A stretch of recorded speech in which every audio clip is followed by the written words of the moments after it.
Assalamualaikum warahmatullahi wabarakatuh. Di sini saya ingin membagikan sedikit pengetahuan saya tentang cara menggunakan aplikasi Epanet atau software Epanet. Jadi pada kesempatan kali ini saya ingin membagikan pengetahuan dasar untuk menggunakan software Epanet. Pengetahuan dasar ini dalam artian tentang penjelasan komponen-komponen yang ada di dalam software Epanet yang digunakan untuk merancang atau merencanakan sebuah sistem jaringan perpipaan. Sebelum saya masuk ke dalam penjelasan atau tutorial, alangkah baiknya saya menjelaskan terlebih dahulu tentang apa itu Epanet. Jadi, Epanet itu merupakan software yang dapat kita unduh secara gratis melalui website www.epa.gov. Di website ini kalian bisa unduh secara gratis Epanet ini di versi 2.2. Jadi EPA itu merupakan sebuah agensi pertahanan Amerika Serikat yang dia itu juga mengeluarkan software seperti SWMM. Jadi untuk Epanet, untuk khusus Epanet ini merupakan software yang digunakan untuk merencanakan atau mendesain sebuah sistem perpipaan. Jadi ketika kita mau merencanakan atau merancang sebuah sistem perpipaan, kita bisa menggunakan software Epanet ini. Sebenarnya kita juga bisa menggunakan software seperti WaterCat itu juga bisa, tapi di sini saya ingin membagikan pengetahuan saya tentang menggunakan Epanet ya. Tutorial ini saya akan menjelaskan tentang dasar-dasarnya. Jadi begini, kalau jika kalian sudah mendownload atau mengunduh Epanet, akan ditampilkan menampilkan seperti ini, seperti yang ada di layar kalian.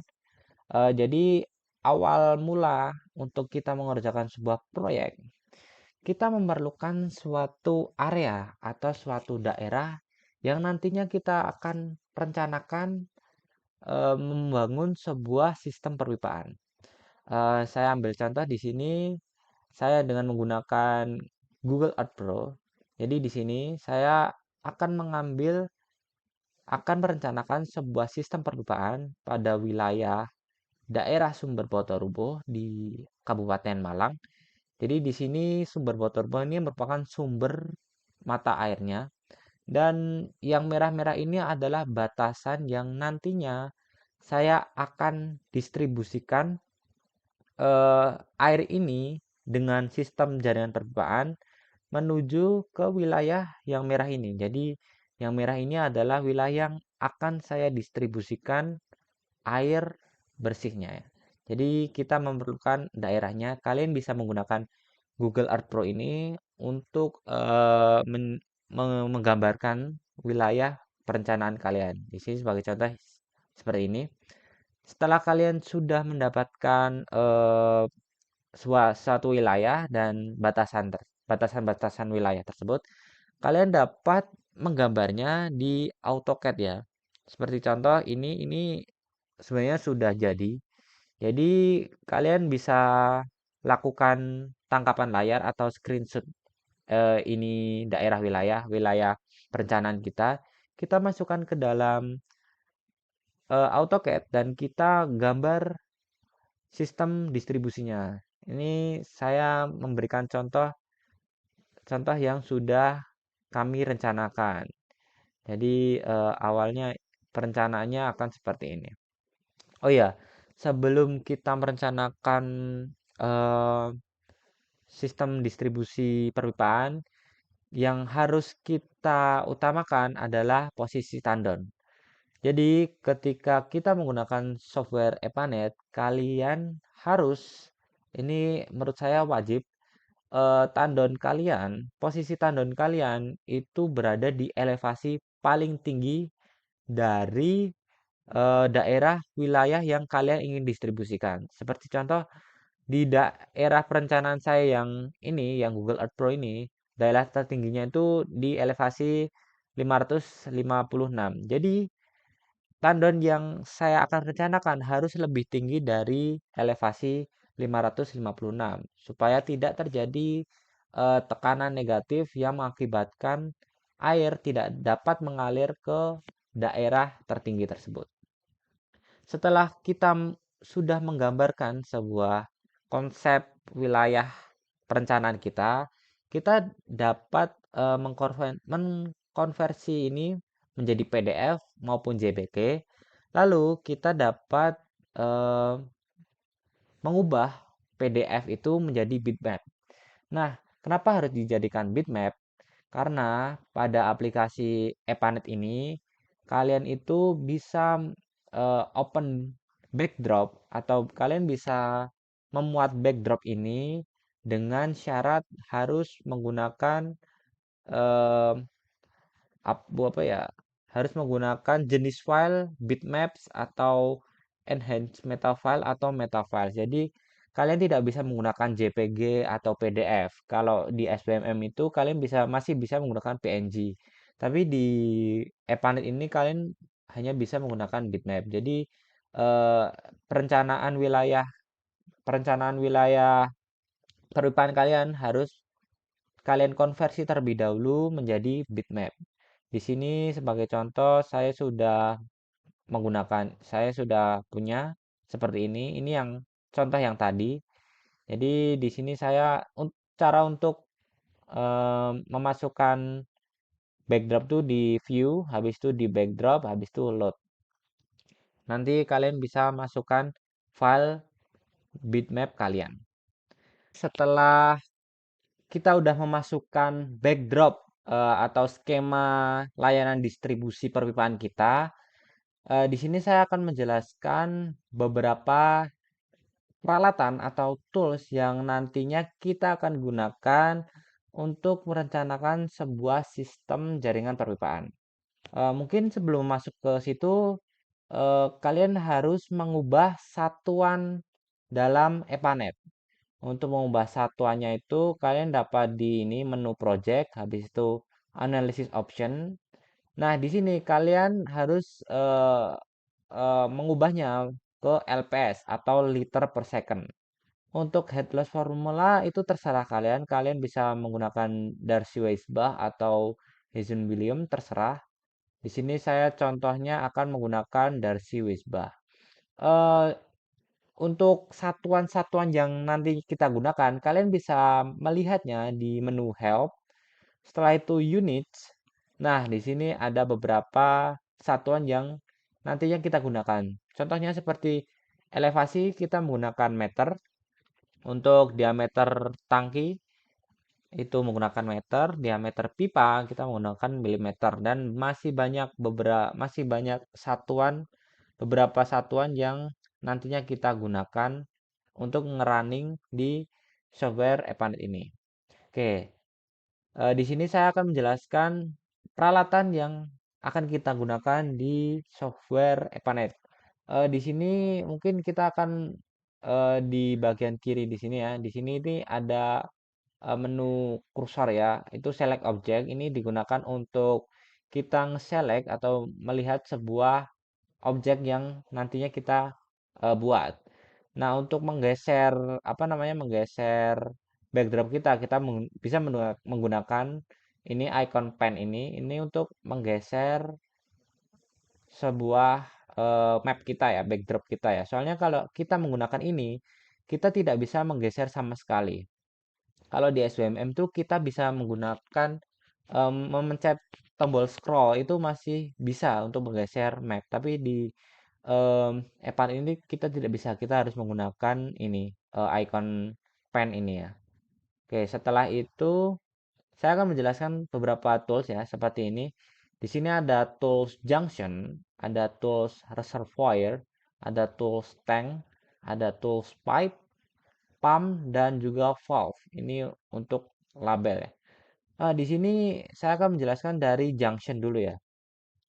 Junction itu merupakan sebuah titik ya, titik yang nantinya kita akan gunakan sebagai awal data. Jadi junction ini sangat penting untuk keperluan data-data termasuk data kebutuhan air yang nantinya kita alirkan ke rumah-rumah ya. Jadi junction kita ini dapat kita katakan junction itu apa ya? Sebuah titik titik utama ya untuk merencanakan di mana kita start, di mana pengalirannya itu terjadi, dan di mana akhir dari pendistribusian air kita. Jadi kalau kita gambarkan ya, kita bisa gambarkan itu dia itu seperti apa ya? Aduh, kenapa kok? Nah ini dia. Nah ini dia. Ini tuh seperti ini kan pipa. Nah ini tuh junction. Pertigaan pertigaan pipa ini bisa diibaratkan junction. Jadi junction itu nantinya dapat apa ya? Bisa dikatakan digunakan untuk memasukkan data lah ya. Data-data di dalam software Epanet. Mungkin kalian masih bingung. Jadi untuk pemahamannya mungkin nantinya akan paham untuk penjelasan berikutnya ya. Oke, yang kedua ada reservoir. Reservoir itu tampungan. Jadi reservoir itu sebuah titik untuk tampungan kita. Jadi reservoir itu titik start kita untuk membuat perencanaan perpipaan. Contohnya di sini tampungan saya ada di daerah sini. Saya pencet di sini. Nah, ini reservoir. Jadi ada beberapa data yang harus kita masukkan. Mungkin nanti aja ya kita akan masukkannya. Setelah itu ada tangki. Nah, kalau tangki ini jelas tangki itu bahasa Indonesia tandon air lah ya. Saya akan masukkan ke sini tandon air. Jadi tandon air itu ada banyak ya tandon. Ini tandon air. Tandon air.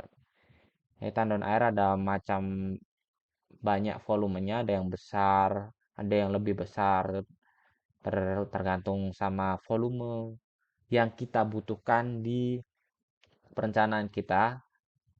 Nah, setelah tandon itu ada pump. Jadi di Epanet ini ada dua tools, yaitu ada alat titik dan satunya link. Jadi ada nodes sama ada link. Link itu adalah penghubung. Kalau node itu adalah titik. Nah, titik di tools ini, junction itu termasuk node atau titik. Reservoir termasuk nodes atau titik. Tank juga termasuk nodes atau titik. Nah, untuk penghubung atau link itu ada pipe sama ada pump, ya. Nah, di sini kan kita udah mendapatkan reservoir kita di mana, data dan air kita di mana. Kita dapat memasukkan pompa kita. Jadi pompa ini kita nggak bisa mencet mencet sembarangan. Nah, pompa ini kalian harus menghubungkan dua titik. Satu titik ini ke sini menuju ke misal saya kasih sini menuju ke tandon air. Nah, itu baru bisa kita buat sebuah pompa air. Jadi kalau junction tuh kita bisa asal mencet nih. Nah, bisa asal mencet. Tapi kalau link itu kita tidak bisa asal mencet. Kita harus menghubungkan dari titik ke titik. Ini sebagai contoh, titik ke titik. Nah, gitu. Jadi yang harus kalian ingat yaitu ada nodes atau titik dan ada links atau penghubung. Jadi kalau kalian ingin merencanakan sebuah sistem perbelaan, saya beri contoh kayak gini. Jadi misal di sini ada reservoir, di sini ada tangki, habis itu di sini ada titik-titik yang akan kita distribusikan. Nah, ini untuk titiknya nih. 1, 2, 3, 4, 5, 6, 7, 8, 9, 10. Nah, 10. Ini adalah 10 nodes atau 10 titik.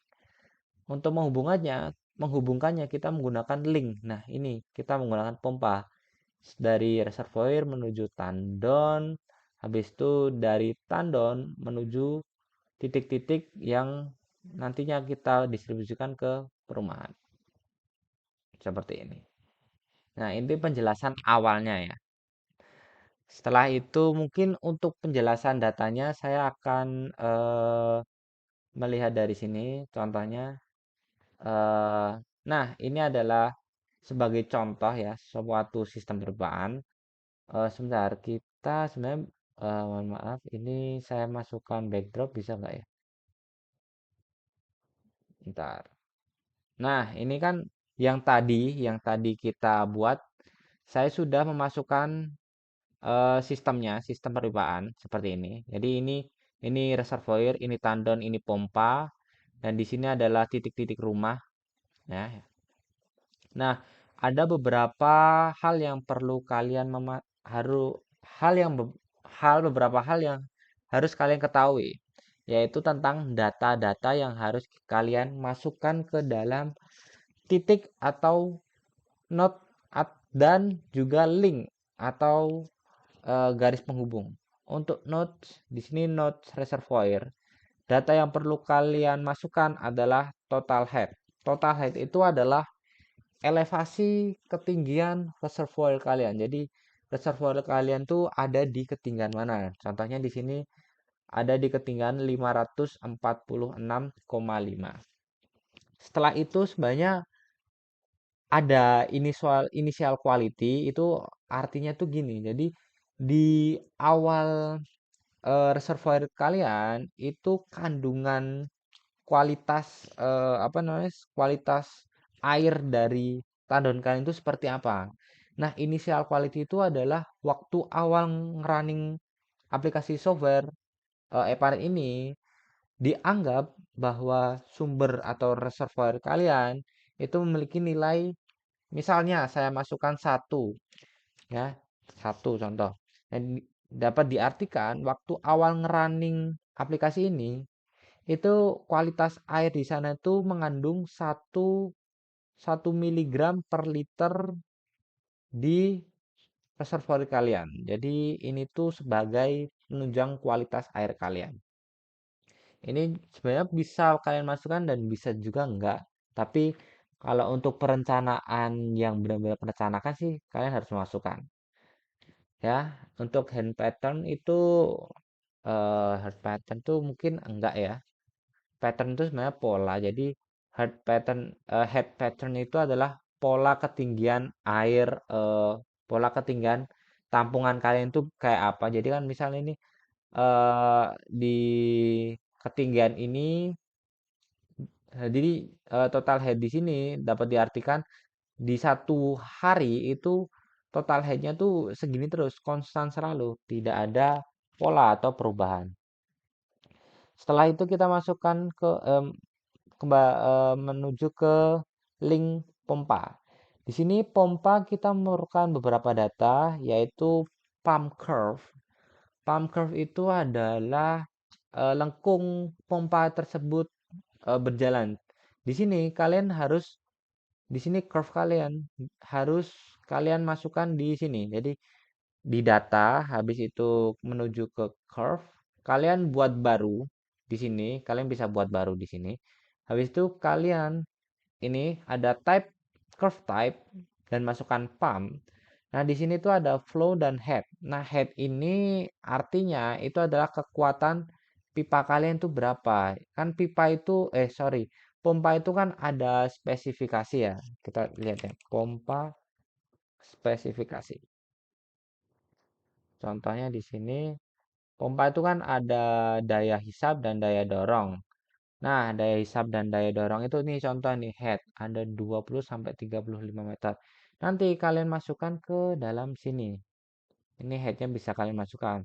Untuk flow-nya itu adalah kekuatan pompanya itu dapat mengalirkan berapa. Di sini sebagai contoh, ini dia bisa mengalirkannya di sini mana ya? Nah, ini ya.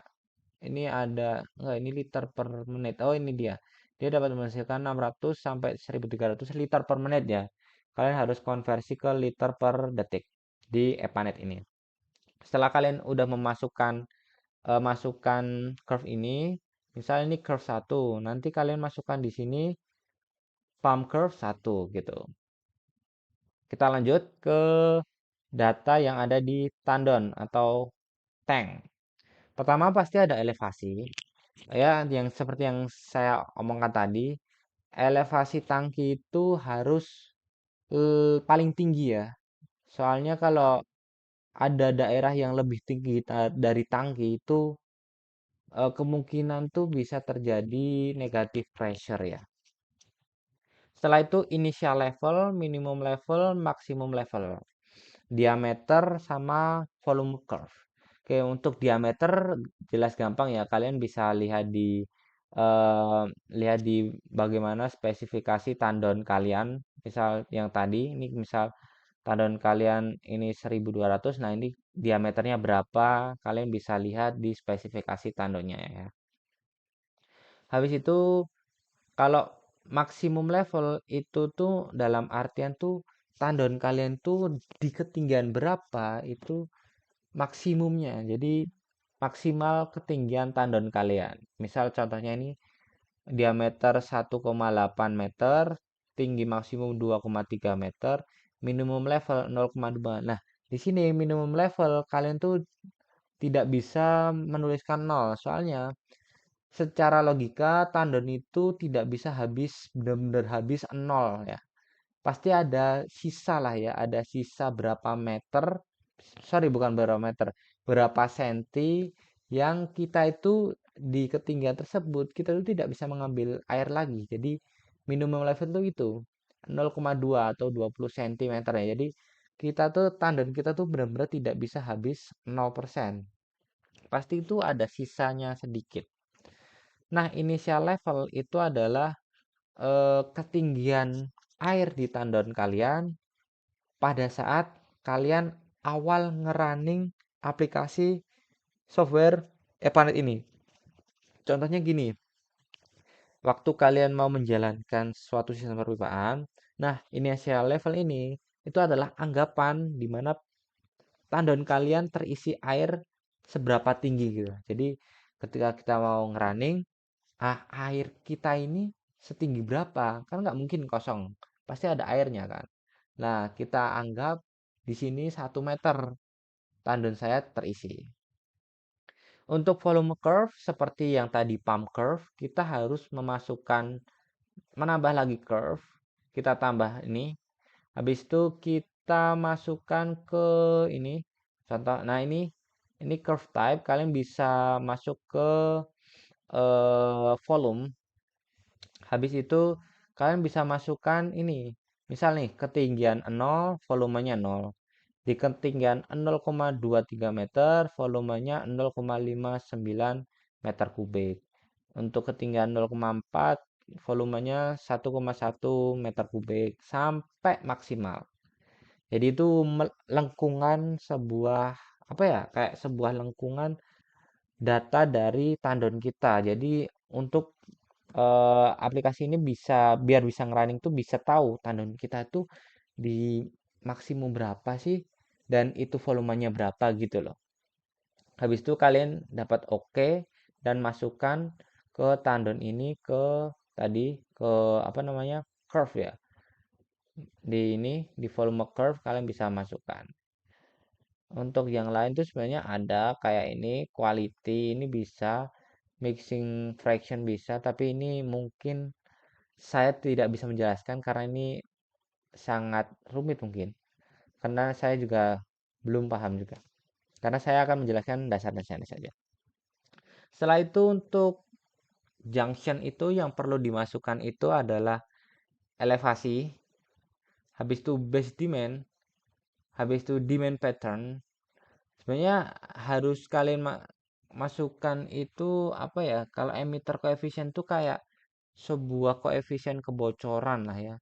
Jadi kemungkinan tuh mungkinan pipa kalau ada gempa itu mungkin ada sedikit bocor atau bolong gitu. Nah, ini sebagai koefisiennya saja. Jadi di sini saya tidak menggunakannya, belum menggunakannya ya. Seharusnya sebenarnya nggak ada sih. Emitter tuh biasanya buat irigasi. Initial quality, source quality itu saya tidak memasukkan data ini. Data yang saya masukkan hanya elevasi sama base demand sama demand pattern. Untuk elevasi jelas itu elevasi di titik tersebut. Base itu adalah kebutuhan dasar dari apa ya dari rumah yang nanti kita distribusiin. Contohnya di sini base demand-nya 0,5 0,5 504 liter per detik. Nah, untuk demand pattern itu adalah pola ya. Di sini kalian bisa masukkan ke sini pattern, masuk, nanti kalian bisa menambahkan habis itu. Nah, di sini itu adalah faktor pengkaliannya. Jadi apa artinya? Jadi gini, pola itu artinya kita itu kan menggunakan air tuh tidak 100% 24 jam kita gunain. Pasti ada di jam-jam tertentu kita itu jarang menggunakan air. Contohnya di sini pada jam 1 pagi itu pastinya orang-orang tuh pada tidur kan. Jadi saya mengkalikan base demand di titik tersebut mengkalikannya dengan 0,1. Jadi di sini adalah faktor pengkali. Jadi di jam 1 pagi itu eh, base demand dikali 0,1 itu hasilnya, misal base demand saya 1 ya, kalikan sama faktor pengkali 0,1 kan hasilnya 0,1. Jadi di jam 1 itu saya membutuhkan 0,1 dianggapnya. Di jam 2 karena juga masih sepi 0,1. Mungkin jam 3 ada yang sholat tahajud 0,15. Dan semakin jam-jam orang kerja itu semakin tinggi. Contohnya ini di jam 5 sore itu tinggi juga. Jam 5 sore itu di sini jam 5 sore 1,3 dan paling tinggi di maghrib dan jam 7 pagi ya. 7 pagi jam 11. Jam 12 siang lah ya. Di sini pola perubahan apa ya? Pola perubahan konsumsi airnya itu gimana? Setelah kalian udah mendapatkan ini, kalian bisa mendapatkannya di beberapa jurnal PDAM mungkin ya. Karena di jurnal PDAM itu pasti ada bagaimana karakteristik pola penggunaan air di suatu wilayah. Di sini saya mengasumsikan nah ya, di jam jam berapa eh, orang-orang tuh pada menggunakan air gitu. Setelah itu tadi kita ke ini ya, junctionnya. Nah, setelah kalian udah menemukan patternnya, kalian bisa masukkannya ke di sini. Nah, sebenarnya kalian bisa menggunakan banyak pattern. Misal di masjid itu kan di jam-jam sholat tuh pasti kebutuhan airnya meningkat. Tapi kalau di jam-jam tidak sholat tuh mungkin lebih menurun kan. Nah, kalian bisa menambahkan patternnya lagi gitu. Jadi kalian bisa nambah pattern, misal untuk masjid kita anggap pattern 2, nanti di sini misal di sini adalah masjid, kita bisa tulisnya ini di main pattern 2 gitu. Jadi pattern itu pola perubahannya. Setelah itu untuk pipa, di pipa ini yang data yang perlu kita masukkan itu adalah panjang pipanya. Habis itu diameter pipa, ini dalam milimeter. Habis itu kekasarannya. Habis itu sebenarnya ini harus dimasukkan ya, ini adalah koefisien kehilangan.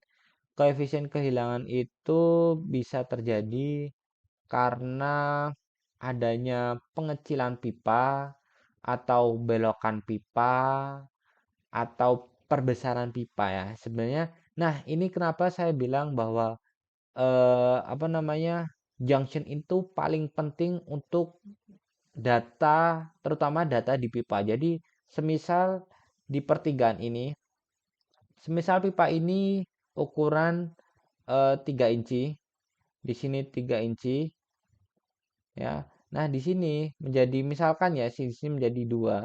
Nah, otomatis di sini kan ini ke sini kan tidak ada koefisien kehilangan, tapi di belokan ini itu ada koefisien kehilangan karena belokan dan juga karena pengecilan pipa, sehingga seharusnya kita memasukkan loss coefficient ini. Untuk bulk ini itu sebenarnya yang saya jelaskan di awal itu merupakan koefisien untuk klorin ya, untuk kualitas air. Kalian bisa memasukkannya. Jujur saya juga kurang paham tentang bulk coefficient. Saya hanya bisa menjelaskan yang sebelumnya sudah saya jelaskan. Jadi itu beberapa data yang harus kita masukkan seperti panjang pipa secara dalam meter, diameter dalam milimeter, roughness. Roughness itu kekasarannya. Jadi koefisien kekasaran itu kalian bisa lihat di sini. Misal di ini roughness. Nah, ini ada kekasarannya tergantung Hazem William atau Darcy Weisbach. Di sini saya menggunakan Darcy Weisbach 0,0015 untuk PVC. Kalau Hazem William beda juga. Nah, ini untuk yang tadi yang loss coefficient kita bisa menggunakan ini minor loss coefficient. Untuk misalnya pengecilan tuh pengecilan atau belokan tuh misalnya 45 degree elbow kalau kita bisa menggunakan 0,4 itu pasti ada hitungannya. Jadi mungkin itu aja yang bisa saya sampaikan. Setelah kalian udah memasukkan data, sebenarnya Epanet itu yang paling rumit itu adalah memasukkan datanya. Setelah itu kalian bisa ngerunning. Nah, ini running tuh kalian bisa pencet tombol petir ini. Kalau gini artinya successful. Nah, ini setelah successful kalian bisa ngelihat tab. Oh ya, sebelum kalian ngerunning tuh kalian bisa ke option, habis itu ke times. Nah, habis itu total durationnya kalian ganti 24. Ini maksudnya durasi apa kita menjalankan sebuah sistem percobaan 24 jam maksudnya satu hari. Nah, ini ada yang tadi saya jelaskan ada nodes, ada links. Nah, nodes itu adalah titik-titik ini. Links itu adalah penghubung antara dua titik. Misal kita bisa lihat di sini misal base demand. Di sini misal flow. Nah, ini kita bisa ngerunning nih. Gimana? Nah, ini kan berubah nih. Nah, tuh, ada perubahannya. Misal saya buat velocity-nya. Nah, ini kan berubah ini. Velocity kecepatan airnya. Nah, jadi kita bisa melihat bagaimana air tersebut terdistribusi gitu loh. Mungkin itu saja yang dapat saya sampaikan di video kali ini. Mohon maaf jika tidak jelas karena ini emang kurang jelas karena yang saya ajarkan itu adalah basicnya. Untuk penjelasan secara expert mungkin kalian bisa lihat di YouTube lainnya. Mungkin sekian video kali ini. Terima kasih. Wassalamualaikum warahmatullahi wabarakatuh.